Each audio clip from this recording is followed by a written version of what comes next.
Hello, welcome to Asha's kitchen. വളരെ സിമ്പിളായിട്ട് cooking ഒക്കെ പഠിച്ച് വരുന്നവർക്ക് ഉണ്ടാക്കാൻ പറ്റിയൊരു ചിക്കൻ കറി നമുക്കിന്ന് ഉണ്ടാക്കാം. അതിന് ഞാനിവിടെ ഒരു പാൻ എടുത്ത് വെച്ചിട്ട് ആവശ്യത്തിന് എണ്ണ ഒഴിച്ച് നമ്മുടെ സവാളയൊക്കെ ഇട്ടിട്ട് നന്നായിട്ട് വഴറ്റുന്നുണ്ട്. സവാളയും ഉപ്പും ഇട്ട് ഫസ്റ്റ് നന്നായിട്ടൊന്ന് വഴറ്റിയെടുക്കണം.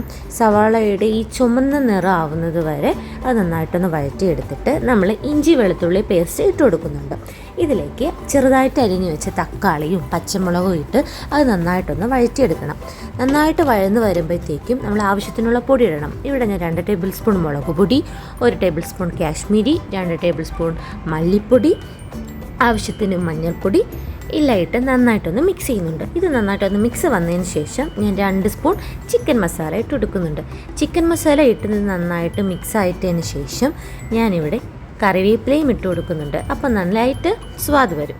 ഇതിലേക്ക് ഞാൻ ആവശ്യത്തിന് ചിക്കൻ ഇടുന്നുണ്ട്. ചിക്കൻ ഇവിടെ 1/2 കിലോ ചിക്കനാണ് ഞാനിവിടെ എടുത്തിരിക്കുന്നത്. ഈ ചിക്കൻ ഇട്ടിട്ട് ഇത് നന്നായിട്ടൊന്ന് മിക്സ് ചെയ്ത് കൊടുക്കണം. ചിക്കനിലേക്ക് നമ്മുടെ ഈ മസാലയെല്ലാം പിടിച്ചതിന് ശേഷം ഞാനിവിടെ 1 കപ്പ് വെള്ളം ഒഴിച്ച് കൊടുക്കുന്നുണ്ട്. ചെറിയ ചൂടുള്ള വെള്ളമാണ് ഒഴിച്ചു കൊടുക്കുന്നത്.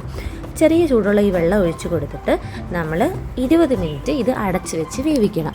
നന്നായിട്ട് തിളച്ച് വരുമ്പോഴത്തേക്കും ആവശ്യത്തിന് കറിവേപ്പിലയിട്ട് നമ്മുടെ ചിക്കൻ കറി ഇവിടെ റെഡി ആയിട്ടിരിക്കുകയാണ്. ഇതൊരു സിമ്പിളായിട്ടുള്ളൊരു ചിക്കൻ കറിയാണ്. എല്ലാവരും ഇത് ട്രൈ ചെയ്യുക. ചാനൽ ഇഷ്ടപ്പെട്ടാൽ സബ്സ്ക്രൈബും ചെയ്യുക.